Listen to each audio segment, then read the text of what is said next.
سيدنا رسول الله وعلى آله وصحبه ومن والاه وتبع هداه أما بعد السلام عليكم ورحمة الله تعالى وبركاته طبتم وطاب ممشاكم وتبوأتم من الجنة منزلا.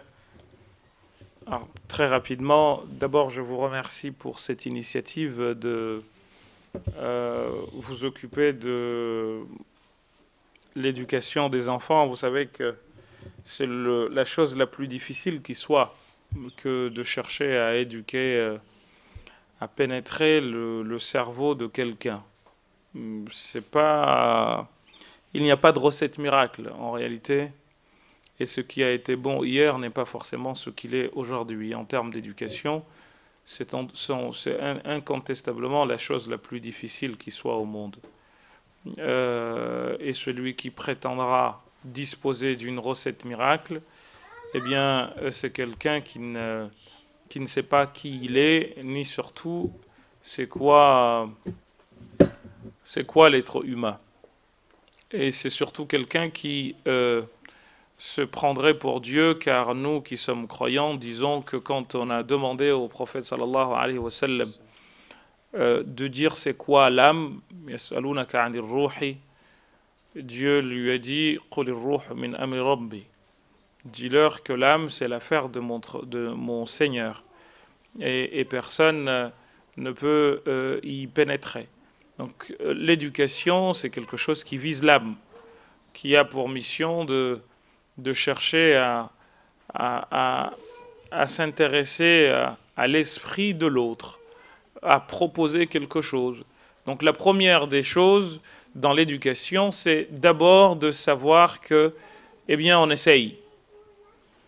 Et parce que nous essayons, eh bien, nous devons apprendre à changer de méthode lorsque, eh bien, nous nous apercevons que ce que nous voulions ne parvient pas à ce que nous espérions comme résultat.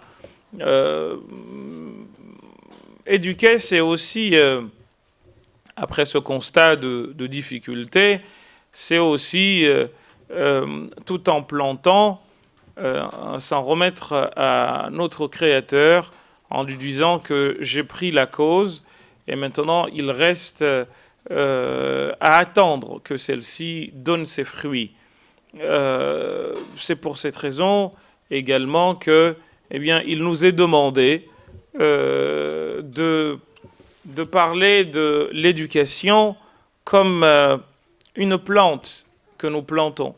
Et quand vous regardez l'histoire de Maryam, la Vierge Marie, vous vous apercevrez très rapidement, notamment dans Surat Al-Imran, le chapitre qui porte sur la famille de Imran, Dieu parle de la naissance de Marie. Avant même qu'elle ne vienne au monde, Dieu parle de comment la naissance se prépare.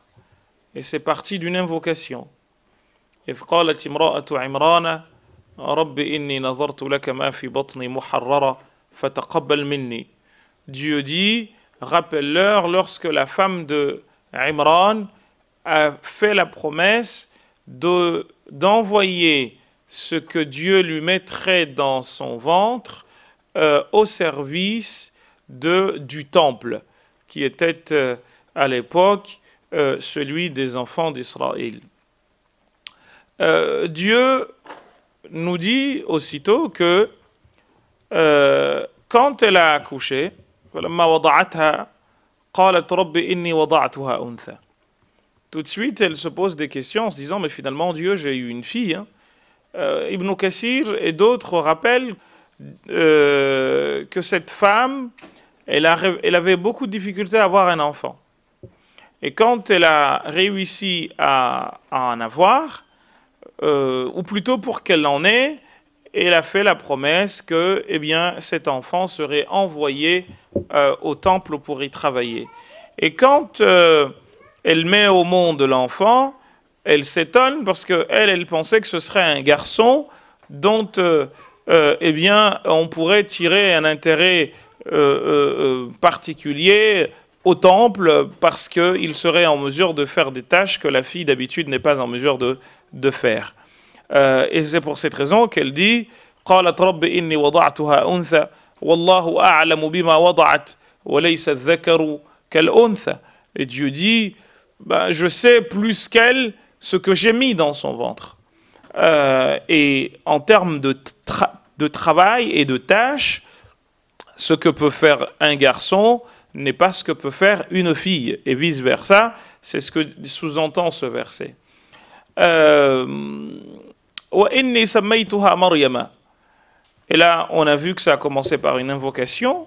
Donc, du'a bil khayri, faire une bonne invocation pour son enfant, c'est la première des choses, et ce, avant même qu'il ne vienne. Ensuite, quand on l'appelle, quand on le nomme, eh bien, on lui donne un nom qui, en fait, est aussi une invocation. Parce que même si on n'y pense pas directement, mais quand on appelle un enfant, quand on lui dit que tu vas t'appeler, je vois mon frère qui est debout, Tajuddin, quand on l'appelle Taj, eh bien c'est que quelque part on attend de lui, de ce nom, eh bien qu'il se répercute sur l'enfant, que ce soit un Taj, que ce soit une couronne. Quand on l'appelle Ahmed, eh bien on espère que ce sera quelqu'un eh bien, qui louera Allah et qui sera également loué. Quand on l'appelle Muhammad, à chaque fois que l'on donne un nom, c'est pour que justement, eh bien, l'enfant soit impacté plus ou moins, peu ou prou, par le nom qu'on lui a donné. Raison pour laquelle, dans les traditions musulmanes, quand on nous annonce la naissance d'un enfant et qu'on nous dit son nom, eh bien, on dit que Dieu lui donne une part de son nom. Ahmed, eh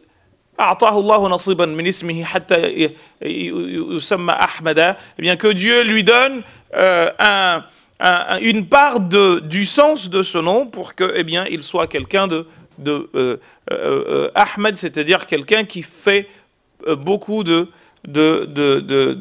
louanges à l'endroit d'Allah subhanahu wa ta'ala, comme le dit l'imam al-Munawi dans son livre Al-Ujala. Donc, là, nous avons la preuve de ce que nous vous disons dans le verset qui suit. Parce que Dieu, dans le verset qui suit, qu'est-ce qu'il nous dit? Il nous dit de la bouche de Hanna, la mère de Maryam, que « Wa inni sammaytuha Maryama » et je l'ai appelée Maryam.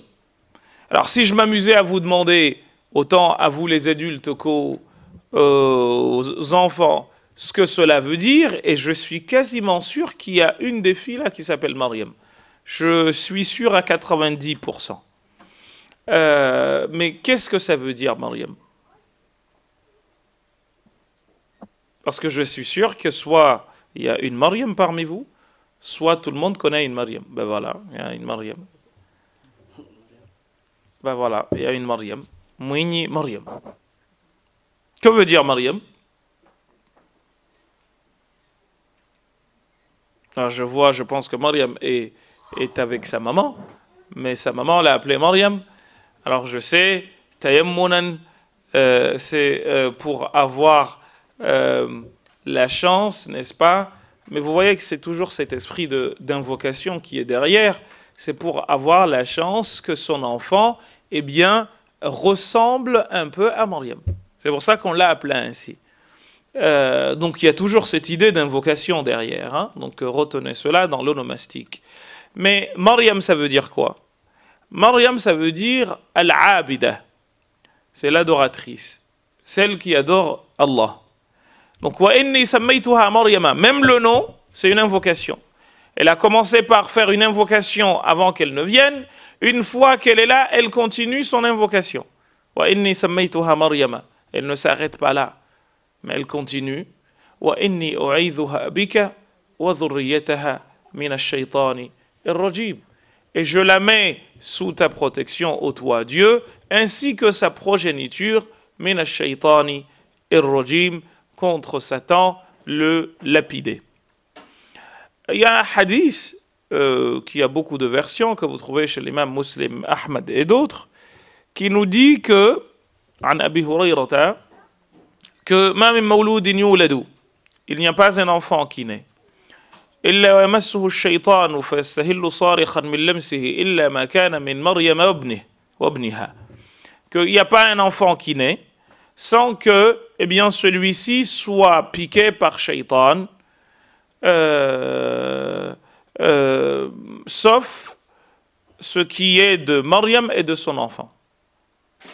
Donc, chers frères et sœurs, chers enfants, vous voyez que le dua que la mère de Maryam a fait, eh bien, a été exaucé à un point tel que le diable n'a pas pu s'approcher de Marie, comme il n'a pas pu s'approcher de Isa. Il est recueilli de là que, c'est Abu Hurayra, si ma mémoire est bonne, et vous trouvez ça dans Qisas al-Anbiya d'Ibn Kathir. Abu Hurayra, ou un autre compagnon, si ma mémoire est bonne, dit que quand un enfant vient au monde et qu'on lit ce dua, eh bien, il y a de fortes chances qu'il connaisse qu'il marche sur les traces de Maryam et de Isa, alayhi salam. Mais elle continue toujours dans cette idée d'invocation. Parce que Dieu nous dit quoi aussitôt? Quand elle nous a dit elle a fait son invocation, Dieu nous donne la preuve que l'invocation est quelque chose d'important. Parce qu'il nous dit Dieu a exaucé le vœu de la mère de Marie de la meilleure des réponses. Et là, on retombe sur une des images que j'ai prises tout à l'heure pour vous parler de l'éducation et l'illustrer, c'est qu'on retombe sur la métaphore de la plante.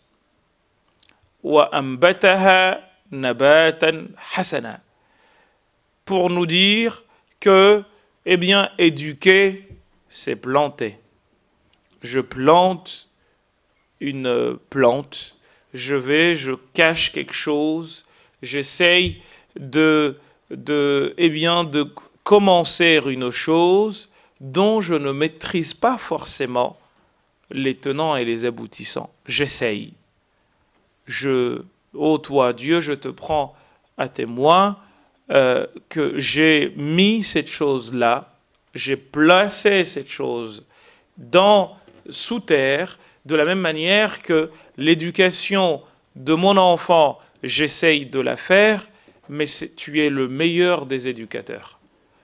Tu es le meilleur des professeurs. Tu es le meilleur des orientateurs. Tu es le meilleur des guides. Parce s'il suffisait d'avoir des parents qui prennent soin de nous, s'il suffisait d'avoir des parents qui nous parlent bien, s'il suffisait d'avoir des parents qui satisfont jusqu'au moindre de nos besoins pour être sur le droit chemin, eh bien, je pense que beaucoup de gens seraient sur le droit chemin. Mais un proverbe comorien dit « Le feu accouche de la cendre ». C'est pas parce que le feu brûle que la cendre va en faire autant. Donc on peut donner tout ce qu'on peut. On peut essayer, on en a vu des gens qui ont donné le meilleur d'eux-mêmes, mais à la fin, pour leurs enfants, et à la fin, leurs enfants font l'inverse. J'ai envie de dire, aucun parent n'éduque son enfant au vol. Et pourtant, des gens volent. Aucun parent n'éduque son enfant à l'insulte. Et pourtant, des enfants insultent. Aucun parent n'éduque son enfant à la violence. Et pourtant, on en fait preuve. Mais quand je dis cela, je ne suis pas en train de dire que eh bien, tout le monde il est beau, tout le monde il est bon et gentil. Non, pas du tout. Je suis juste en train de vous parler de principes globaux. Pour vous dire que la première des choses donc, dans cette affaire, c'est de s'en remettre au Créateur. Ça, c'est la première des choses. Donc, je vous ai parlé d'invocation, qui est le début en tant que croyant de toute éducation. Il est même rapporté que le prophète sallallahu alayhi wa sallam nous dit que quand un homme et une femme, dans le cadre d'un mariage, se rencontrent, eh bien, ils doivent mutuellement dire chacun, enfin, il leur est recommandé de dire Allahumma jannibni shaytan wa jannibi shaytana ma razaqtani. Seigneur, éloigne le diable de moi, éloigne le diable de ce que tu me donneras. Vous voyez, on retombe toujours eh bien, sur nos pattes dans ce cadre de l'invocation. Donc ça, c'est la première marche de l'éducation commence, n'est-ce pas, avant même que l'enfant ne vienne. Ensuite, l'enfant vient, je vous dis, on lui donne un beau prénom, dans le but que, eh bien, ce beau prénom impacte l'enfant. Et une fois l'enfant là, se commence l'éducation. L'éducation, en réalité, elle a trois sortes, ou elle a trois visages. Le premier visage, c'est celui de l'amour. Si l'enfant est là, c'est parce qu'on a voulu qu'il soit là. Et il ne faut surtout pas lui faire sentir qu'il n'est pas désiré. Ça, c'est le premier échec. L'enfant a un droit d'amour sur ses parents. Et les parents ont un devoir d'amour vis-à-vis de leurs parents, de leurs enfants. Ça, c'est le premier point. Également, l'enfant a un devoir d'amour vis-à-vis de ses parents, mais il y a la base des bases, c'est l'amour que ces deux êtres eh bien, vont manifester à l'endroit de leur union. Parce qu'en réalité, l'enfant, c'est son père et sa mère réunis. En fait, comme l'idée à tirer de là, c'est que j'aime mon épouse à travers l'enfant qui est le résultat de sa personne et de la mienne. Et de la même manière, mon épouse aimera l'enfant qui est le résultat de sa personne, de ma personne et de la sienne. Et de la même manière, chacun de nous se retrouve en train d'aimer son enfant, alors avec des degrés divers et variés. Je ne m'étalerai pas là-dessus, mais l'enfant a un devoir d'amour. Les parents ont un devoir d'amour vis-à-vis de l'enfant. Il faut que l'enfant se sente aimé. Et quand je dis cela, je m'adresse particulièrement à nos frères et sœurs qui sont parents, pour dire que, en fait, un câlin, ça vaut tout l'argent du monde. Une belle parole, ça vaut tout l'argent du monde. Je sais, il y a beaucoup de mamans, c'est malheureusement souvent le cas, on voit les mamans mais pas les papas.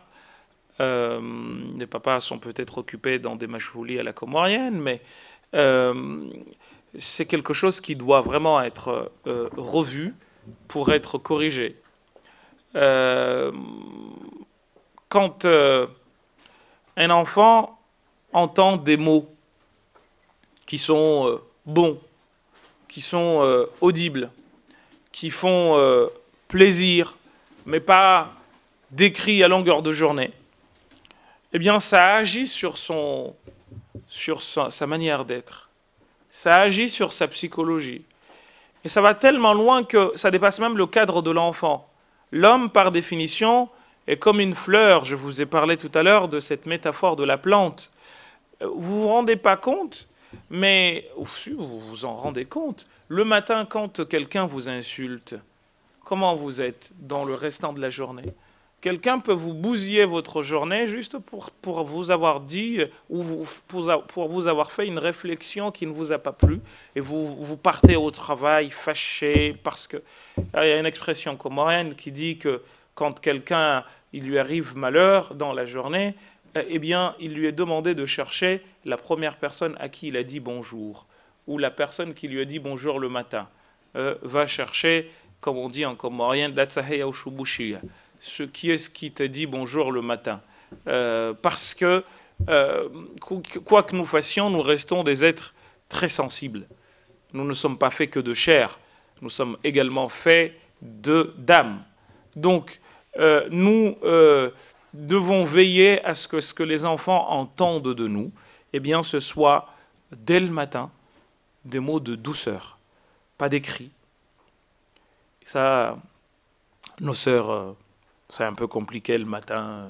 Bon, fais ci, fais ça, bouge comme ci. Faut faire en sorte que ça aille un peu plus doucement. Parce qu'en réalité, le cri n'éduque pas. Et d'ailleurs, ça dessert parce que, à force de crier, on finit par perdre toute crédibilité. Tu as crié hier, avant-hier, avant-avant-hier. À la fin, on te dit « Va appeler ton père, tu verras, ton père viendra. » Alors que si tu avais réservé ton cri à des situations précises, eh bien, alors, vous allez me dire, on a le beau rôle parce qu'on les a dans les pattes à longueur de journée, à un moment donné, on dit « Allez, allez, allez, allez !» Mais en réalité, ça ne produit rien, en fait. C'est qu'on se décrédibilise, alors qu'il faut surtout éviter de faire en sorte que, eh bien, on fasse passer la mère pour une fainéante et le père pour celui dont l'autorité sera respectée. Non, il faut faire en sorte que ce soit que chacun, tout en gardant sa place, la paternité et la maternité, eh bien, ait une personnalité que l'enfant aperçoit comme quelque chose de très fort. Et puis, troisième point, éduquer, c'est aussi transmettre un héritage. Quand on éduque, c'est que quelque part, on veut qu'une partie de nous, c'est une partie de nous qui va se continuer, parce que l'enfant, il va nous survivre. C'est le vœu de tout parent. On fait des enfants pour que ceux-ci soient en mesure de nous enterrer plus tard. Donc, quelque part, on veut que les enfants nous ressemblent. Vous savez, en tout cas dans l'éducation comorienne, l'enfant, c'est celui par qui on prend notre revanche sur la vie. J'ai eu des difficultés, mais je fais en sorte que mes enfants n'aient pas les mêmes difficultés que moi. De là vient d'ailleurs le fameux proverbe comorien que je trouve très très beau, qui dit « Mieux vaut mieux voir qu'être mieux ». Kairihuonandro, rahana, ukayandro. Mieux vaut mieux voir qu'être mieux. C'est-à-dire que, en fait, en éduquant l'enfant, eh bien, et c'est aux enfants que vous êtes, qui sont là que je m'adresse, le parent mise tout sur vous. Si je devais vous dire combien telle personne a souffert au bled pour venir jusqu'ici, ou même ici, combien il a galéré dans son enfance pour être ce qu'il est devenu, combien nos parents souffrent ou ont souffert pour nous payer ce que nous avons, eh bien, vous comprendriez beaucoup de choses, les enfants. Quand le matin, vous vous levez pour aller à l'école, eh bien, ils partent au travail, parfois la boule au ventre, parce qu'on va leur dire ceci, on va leur dire cela. Et alors que, toi, tu es tranquille. Ce qu'on te demande, c'est que tu sois le meilleur à l'école, c'est que tu travailles, que tu respectes l'autre. Maman et papa, derrière, sont en train de donner de leur personne. En allant au travail, ils s'exposent à des accidents nombreux, des accidents de travail. Ils peuvent tomber malades à cause de leur travail. Ils peuvent même y mourir, les enfants. Et tout cela pour vous. Alors la première des choses, ou la moindre des choses, c'est déjà d'en être conscient. Et comment on peut en être conscient? Eh bien en donnant le meilleur de soi-même. N'allez pas à l'école en vous disant que moi, de toute façon, j'ai mes chaussures, mais d'où te viennent-elles tes chaussures? Elles te viennent de la sueur de papa, de la sueur de maman, qui sont partis travailler dur, qui sont partis travailler et donner de leur temps, de leur vie pour toi. Donc il faut que, tu sois conscient des efforts que papa et maman font, mais il faut également que papa et maman, quand ils agissent ainsi, qu'ils s'inscrivent dans l'idée que, ils veulent transmettre un héritage. Dieu nous rappelle dans l'histoire de Yaqub, Jacob, quand Dieu dit إذ حضر يعقوب الموت, lorsque la mort est arrivée au prophète Yaqub, il a réuni ses enfants et il leur a dit ماذا تعبدون من بعدي, qu'allez-vous adorer après moi? Et là il y a cette idée d'héritage. Pourquoi? Eh bien parce que Dieu nous dit, ses enfants lui ont dit, na'budu ilahaka, on va adorer ton Seigneur, wa ilaha abaika, et le Seigneur de tes enfants, de tes parents. Eh bien là on a l'idée d'une transmission de quelque chose qui se continue, et c'est pour cette raison que ça prend du temps. C'est pas du jour au lendemain. Donc vous voyez les enfants, vos parents sont là, ils se sont débrouillés pour avoir une salle, ils appellent des gens. Moi j'ai du travail, mais votre tonton Zuhoud, il m'a tiré je suis en train d'écrire des livres et j'ai dû m'arrêter, c'est comme si on m'avait amputé d'une main, mais comme il m'a demandé d'être là, il a insisté, je ne pouvais pas ne pas être là pour vous parler à vous, mais aussi j'ai des enfants comme vous, qu'il faut que j'aille voir aussi. Mais vous voyez, ça demande beaucoup de sacrifices et beaucoup de calculs pour tout le temps être à vos côtés. Donc, au moins, vous, ce qu'on attend de vous pour l'instant, eh bien, c'est que vous travailliez. On attend de vous 3 choses, en réalité. Que vous preniez soin de vous, c'est-à-dire que quand vous jouez, eh bien, que vous fassiez attention à votre corps, tout autant que vos parents le font. Deuxièmement, eh bien, on attend de vous que eh bien, vous travaillez pour satisfaire vos parents. Au moins pour que eh bien, ce ne sera jamais égal, mais que ce soit comme qui dirait une compensation. Papa et maman sont partis travailler, ils travaillent dur, mais au moins j'essaye moi aussi de mon côté eh bien, de faire en sorte qu'ils soient contents de moi. Et comment seront-ils contents de moi? Eh bien, en sachant que je travaille. Et troisième et dernière chose, eh bien, vous devez aussi vous montrer aimant et à l'endroit de vos parents, en direction de vos parents.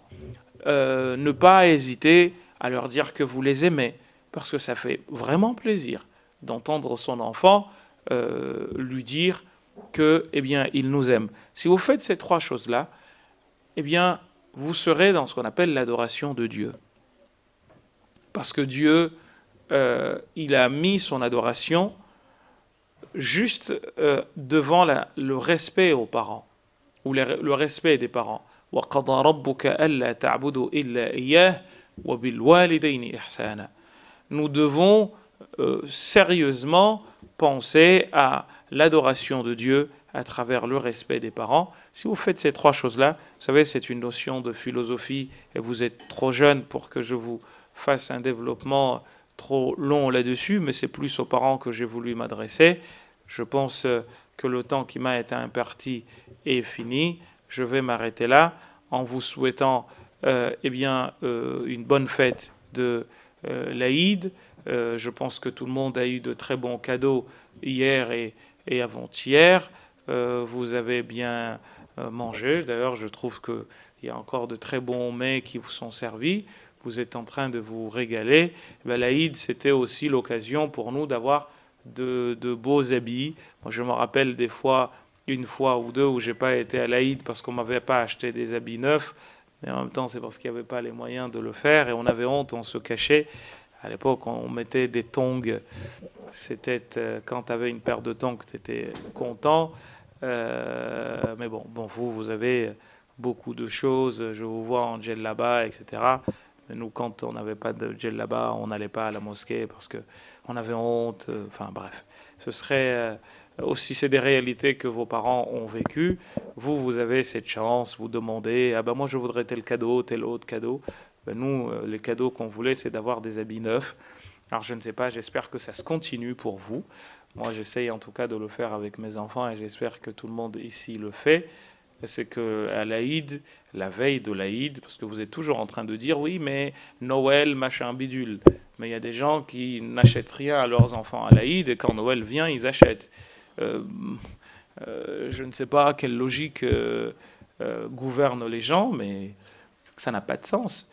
Je ne dis pas que c'est pas se fermer en fait, c'est au contraire s'ouvrir que eh bien de faire profiter même à notre entourage des bienfaits de l'Aïd. Donc achetons les cadeaux à l'Aïd, soit l'Aïd al-Fitr ou Aïd al-Adha. Faisons savoir aux enfants que c'est un jour de fête. Mangeons un repas particulier pour qu'ils se rendent compte que c'est un jour de fête, mais ne faisons pas comme si de rien n'était. Il y en a même qui les envoient à l'école comme si de rien n'était. C'est pas normal, ça. Là, on n'est pas du tout dans la transmission de l'héritage dont je vous ai parlé tout à l'heure. Donc, faisons en sorte que le jour de l'Aïd, eh bien que, alors, ici, je ne sais pas si à Moroni, aux Comores et dans d'autres pays, ça continue, mais le jour de la veille, tout le monde rentre chez lui. Même ceux qui habitent dans la capitale, tout le monde rentre chez lui pour que eh bien, l'Aïd se fasse en famille. Donc est-ce que cet esprit-là, vous le continuez ici? Je me rappelle également qu'on allait dans les maisons, on nous tenait la main, ici c'est chez ta grand-mère, ici chez ta tante, et ça il faut que ce soit continué. Il ne faut pas, encore une fois, les enfermer dans une salle, dans une chambre, regarder la télé. Non. C'est le jour aussi où on nous emmenait sur les tombes de nos grands-parents et de nos parents pour aller nettoyer les tombes. Et tout ça, c'est cette idée de transmission, vraiment.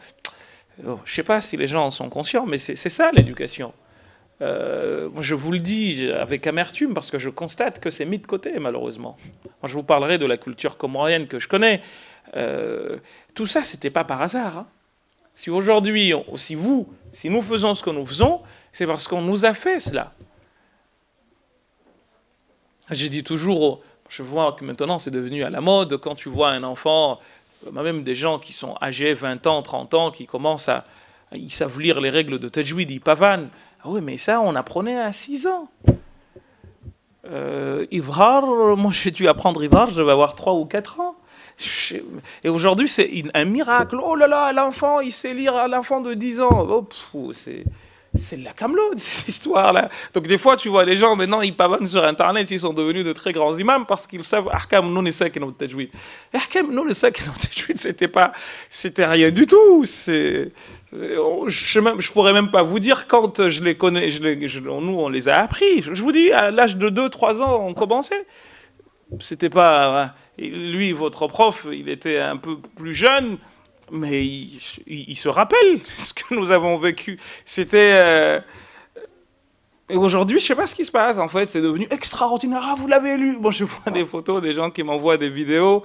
Un jeune de 10, 11 ans. Ah, masha'Allah. Il dit, oh, mais ça, à 5 ans, on le faisait. Donc, mais bon, c'est la vie. Je me rappelle, ma mère, Allah arhamha, me disait une phrase qui m'a marqué. Elle me disait que quand on faisait une bêtise, et que bien que tout petit, c'est une des rares choses dont je me rappelle venant de sa bouche, elle disait quand par exemple petit on se prenait pour un grand, etc. Et elle disait ah là là, les arbres ont grossi, tellement grossi que les herbes servent à faire des bateaux. Et maintenant, c'est comme ça, Mirizim bin Soho Nkupasulombao. Oh là là, les arbres ont grossi, vraiment. Donc, en tout cas, pour revenir à ce que je vous disais, c'est quelque chose de très important de transmettre cet héritage. Vous êtes là parce que c'est l'Aïd, mais il faudrait penser, là on est dimanche aujourd'hui, c'est des fêtes qui devraient être faites le jour même, pour qu'on sache qu'on marque le coup. Et on est dans un pays qui nous le permet. Souvent, c'est par ignorance qu'on se prive de nos droits. On a le droit de faire cela. Partons avec. Parce que ces enfants sont d'ici. Nous sommes nés au bled, mais eux sont ici.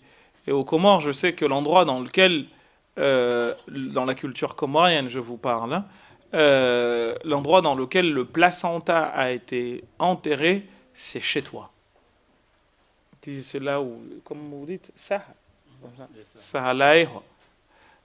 c'est chez toi. Ben, leurs placentas ont été enterrés ici. Donc ils sont d'ici. Ils ont la chance d'avoir une double culture, voire une triple culture. Ils ont une culture africaine, une culture arabe et une culture française. Eh bien qu'ils en profitent. Il ne faut pas les amputer de cette partie qui est la leur.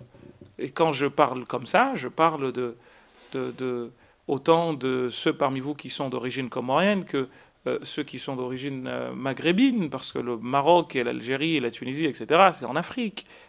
J'entends souvent des frères dire les Africains, mais en fait le Comorien n'est pas africain, hein, il est sur le continent, loin du continent. À la limite, c'est lui qui pourrait se dire qu'il n'est pas africain, mais il est africain également.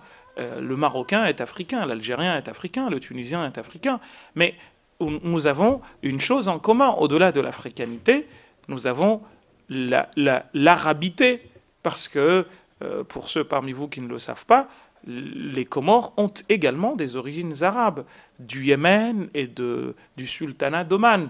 Ma manière de nous habiller, ça c'est omanais. C'est pas dans le Maghreb que vous trouvez ça, par exemple. On a ce qu'on appelle el jambiya, c'est yéménite. L'amama, la manière de mettre le turban.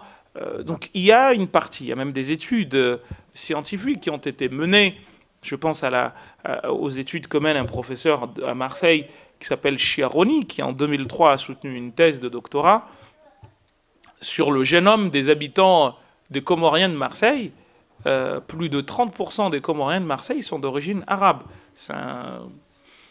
Donc il y a, et la conclusion a été de dire que le génome est plus proche du saoudien que de l'africain type. Mais il est aussi africain, et vous n'avez pas à rougir de ceci ou de cela.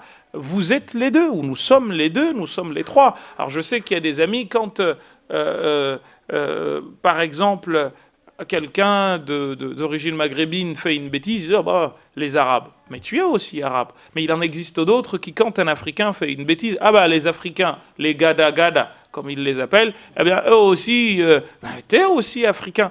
Tu es les deux. Et en réalité, tu es plus riche que n'importe qui. Tu es riche de cette double culture. Profites-en, transmets-la à vos enfants, transmets-la à tes enfants. Quand ton enfant se réveille le matin et te demande d'où suis-je, n'en fais pas un schizophrène. C'est aussi un problème. Il est ce qu'il est.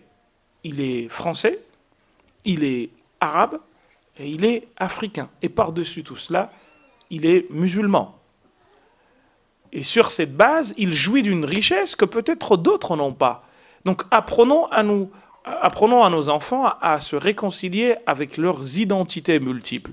Ils sont tous là. Et nous sommes tous là. Tout cela, c'est nous. Aux Comores, vous savez qu'il y a des Indiens depuis 500 ans, 600 ans qui sont là. Il y a même eu des Européens, des Portugais. Il y a une région en Grande Comore, la région du Ouachili, où il y a des Portugais qui sont enterrés. Et il y a eu des mélanges. Il y a même des familles qui sont connues pour être des familles d'Européens mélangés avec des Comoriens. Donc le Comorien, c'est déjà quelqu'un qui est une mosaïque, un melting pot d'identité et de peuple. Et votre enfant, il est celui-là aussi. Donnez-lui la chance de connaître sa francité, sa comorienneté, donc cette bigarrure culturelle et comment dire, et identitaire, et de cette manière, vous aurez réussi, Inch'Allah, à faire de cet enfant, eh bien, cet héritier, qui est celui qui continuera le flambeau, et qui, Inch'Allah, dirigera ce pays, et dirigera d'autres pays dans le monde, parce que vous savez, aujourd'hui, les frontières s'effilochant les unes après les autres, eh bien, il n'est pas interdit que demain, un de ces enfants devienne le président des États-Unis, parce que ça va tellement vite que personne aujourd'hui ne peut savoir de quoi demain sera fait. Je vous souhaite encore une fois une bonne fête. Aïdoukoum Mubarak Saïd. وكل عام وأنتم بخير أعاده الله علينا وعليكم باليمن والبركة وبارك الله لنا ولكم في أولادنا وبناتنا وأعمارنا وأوقاتنا وصل اللهم وسلم وبارك على سيدنا محمد وعلى آله وصحبه والحمد لله رب العالمين وبارك الله فيكم والسلام عليكم ورحمة الله تعالى وبركاته. Merci beaucoup, monsieur l'imam, merci beaucoup. Donc la conclusion, tous les enfants qui sont là, c'est l'avenir de nous tous. Et donc, on travaille pour l'avenir de nous tous à travers ces cours de langue arabe. J'espère que ça va perdurer le plus longtemps possible. Merci beaucoup, on va pas vous retenir plus longtemps. Barakallahu fikum. Hayyakum Allah. Qu'est-ce que... YouTube, parce que là on va le mettre en YouTube. Donc là on est avec nous la radio, ce qu'on appelle la radio RTMC des Comores. Donc il va être transmis aux Comores et en arabe aussi. Donc on va essayer de transmettre aussi au Maroc et en Tunisie en direct. Ok, maintenant Abdoulatif et Salimata. Il est où Salimata? Venez.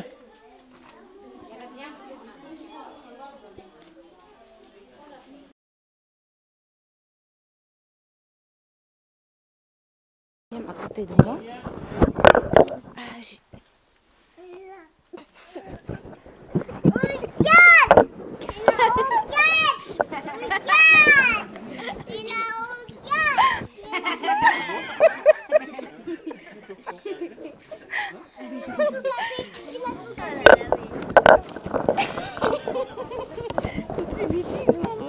C'est bon.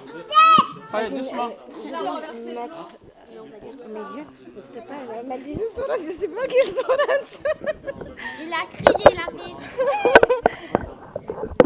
Alhamdulillahi Rabbil Alamin Ar-Rahmanir Rahim Maliki Yawmiddin Iyyaka na'budu wa iyyaka nasta'in اهدنا الصراط المستقيم صراط الذين أنعمت عليهم غير المغضوب عليهم ولا الضالين آمين. C'est qui dit Surat al-Ikhlas? Surat al-Ikhlas? الإخلاص خالد C'est qui lit? بسم الله الرحمن الرحيم قل والله أحد الله الصمد لم يلد ولم يولد ولم يكن له كفوا أحد. Inéma, tu lis Surat al-Ikhlas? Qul Allahu ahad? Bismillah ar-Rahman ar-Rahim.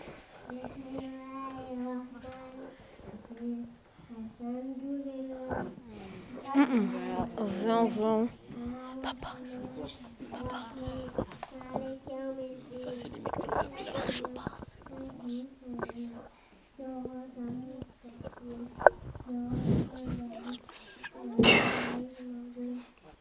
Ta bouche. Tais-toi. Bravo. C'est qui lit Tabbat yada Bilal ibn Matab? Surat al-Matab? Maria?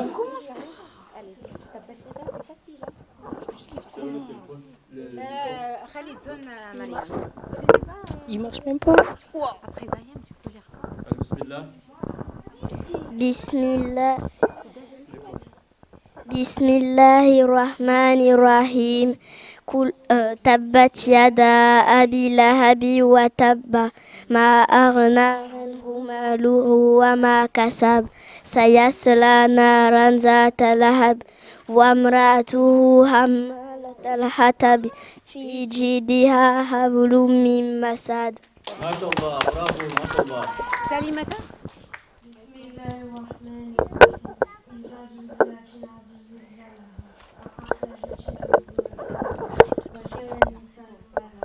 يومئذ تحدث أخبارها بأن ربك أوحى لها يومئذ يشجع الناس أشتاتا ليروا أعمالهم فمن يعمل مثقال ذرة خيرا يرى ومن يعمل مثقال ذرة خيرا يرى. Mais ce micro il marche pas. Ça marche?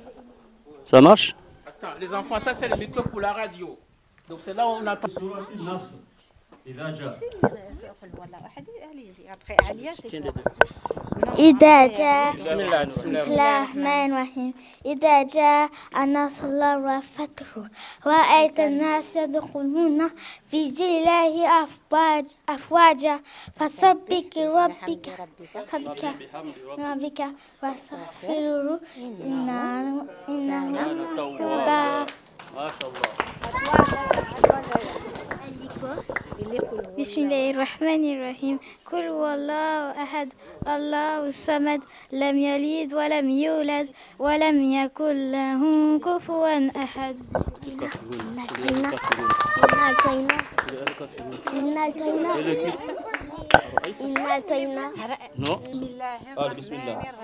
بسم الله الرحمن الرحيم إذا جاء نصر الله والفتح ورأيت الناس يدخلون في دين الله أفواجا فسبح بحمد ربك واستغفره إنه كان توابا.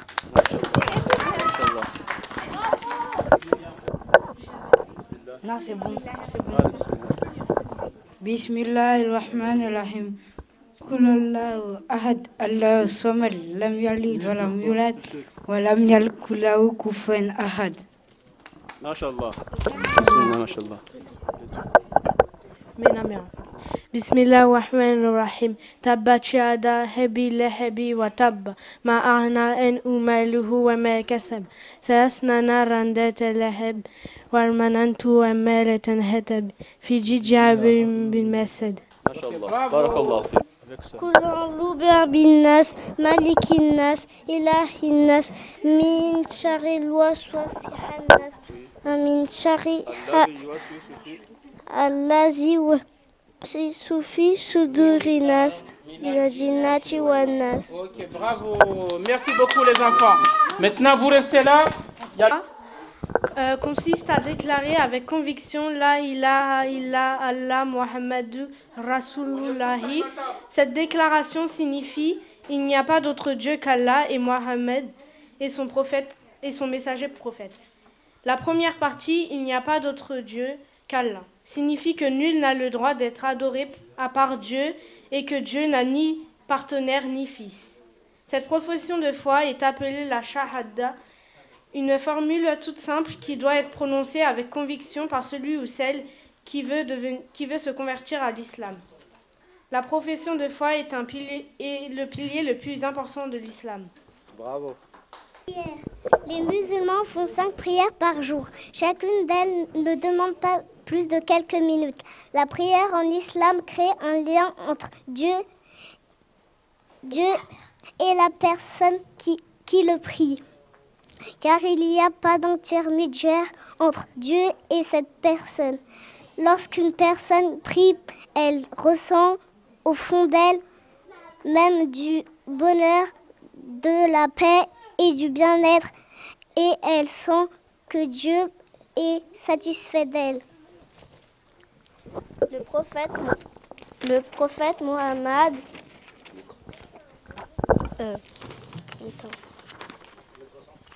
Attends, il manque une page. Non, c'est là, non.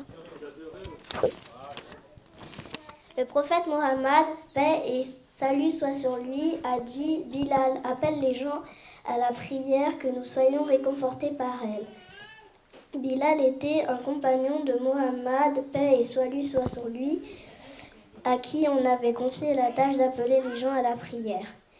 Les prières se font à l'aube, à midi, au milieu de l'après-midi, au coucher du soleil et dans la soirée. Un musulman peut prier à peu près n'importe où, que ce soit dans un champ, au bureau, dans une manufacture ou à l'université. Bravo. 4. Souhaite aux pauvres. Toute chose appartient à Dieu, et les riches ne sont donc que gérés par les êtres humains. Le sens premier du mot zakat est à la fois purification et croissance. Donner la zakat signifiait donne un certain pourcentage de valeur de certains biens à certaines catégories de nécessiteux.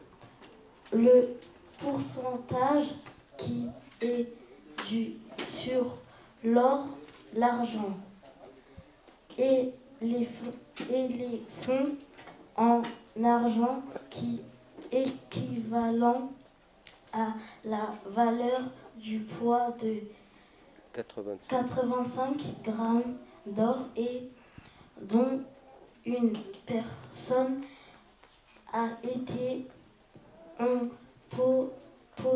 possession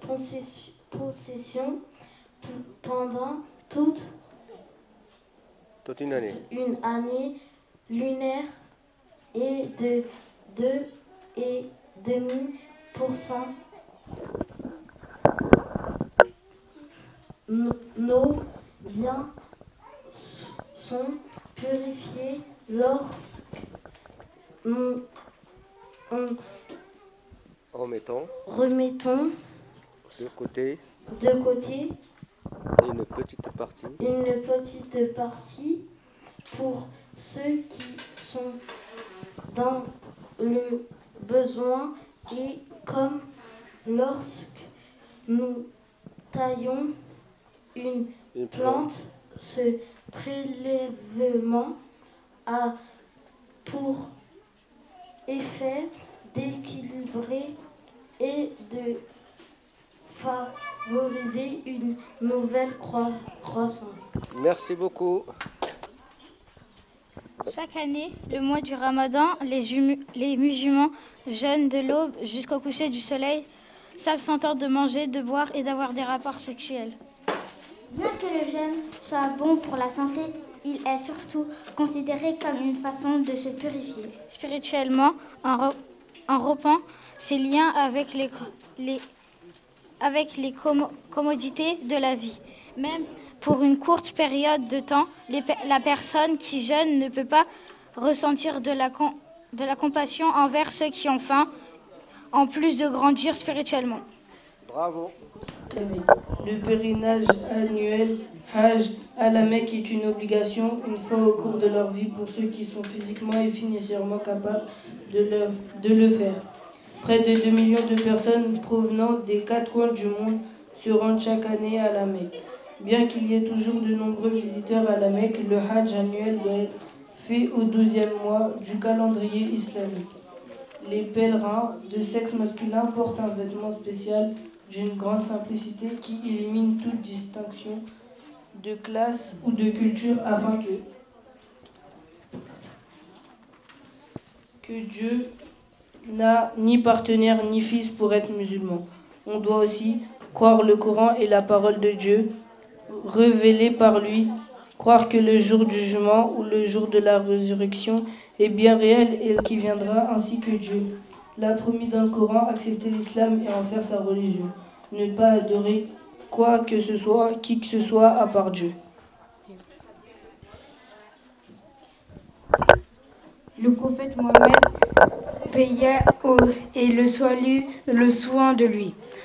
A dit Dieu se réjouit plus de repentir de quelqu'un lorsque se repent que ne se rejoindrait l'un d'entre vous s'il montait son chameau dans une terre désertique et qu'on se nourrit et sa nourriture et son besoin, il va s'allonger à l'ombre d'un arbre attendant la mort. Car il n'en a aucun espoir de retrouver son chameau alors qu'il est dans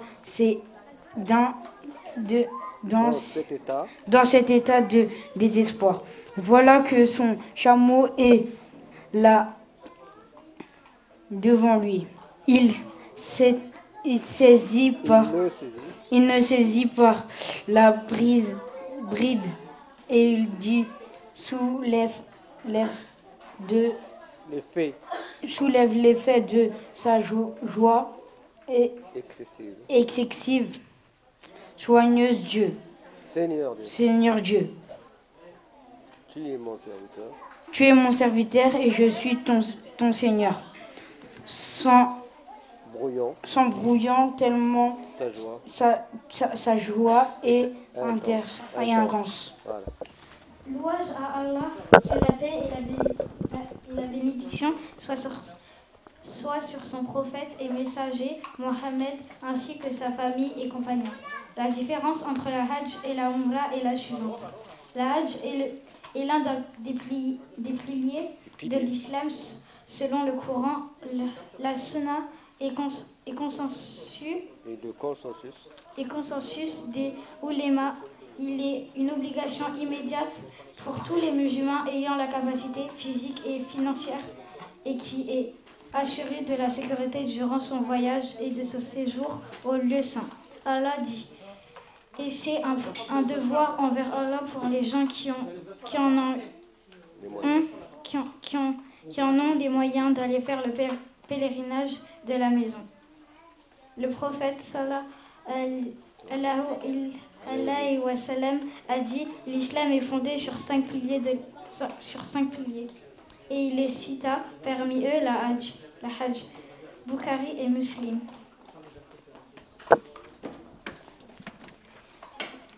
Quant à la Umrah, c'est une sunna recommandée pour les Malikites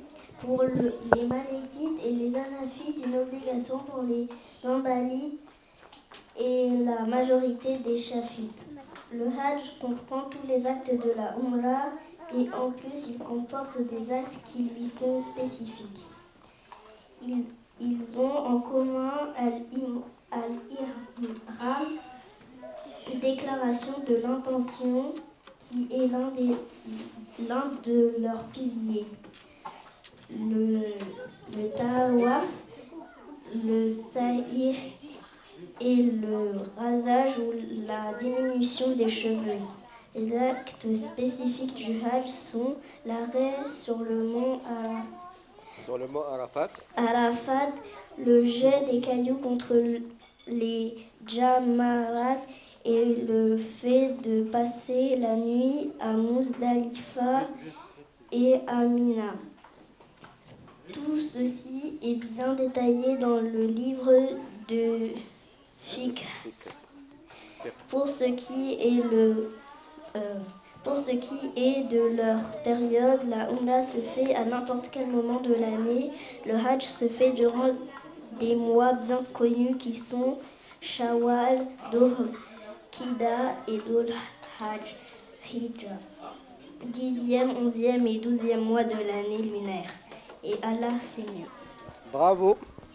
كم أركان الإسلام خمسة شهادة أن لا إله إلا الله وأن محمدا رسول الله إقام الصلاة إيتاء الزكاة صوم رمضان حج بيت الله. Masha'Allah, shukran. Quand on fait la prière, comment on commence? C'est quoi qu'on commence quand vous avez fait la prière? Les ablutions. On fait quoi? Les mains, Oui. 3 fois, la bouche 3 fois, le visage 3 fois, le bras droit 3 fois, le bras gauche 3 fois, les oreilles, les cheveux, la jambe droite 3 fois, la jambe gauche 3 fois. C'est bon. Quand on descend au genou, on dit quoi quand on fait la prière? Subhana wa bihamdihi wa bihamdihi. Subhana wa bihamdihi wa bihamdihi. Subhana wa bihamdihi wa bihamdihi. Aux prosternations. Subhana wa bi'al-a'la wa bihamdihi. Subhana wa bi'al-a'la wa bihamdihi. Subhana wa bi'al-a'la wa bihamdihi. Shukran. Allez, c'est bon.